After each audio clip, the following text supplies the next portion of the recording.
just a little lad, I wanted to grow up to be a businessman.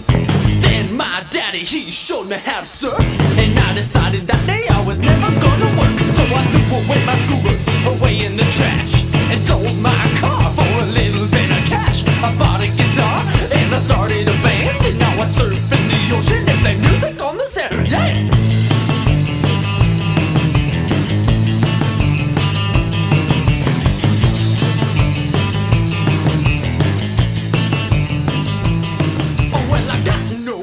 But I've got a board, and I surf every day until my body gets sore. And then I crawl up on the sand and pass out on the beach. And when I wake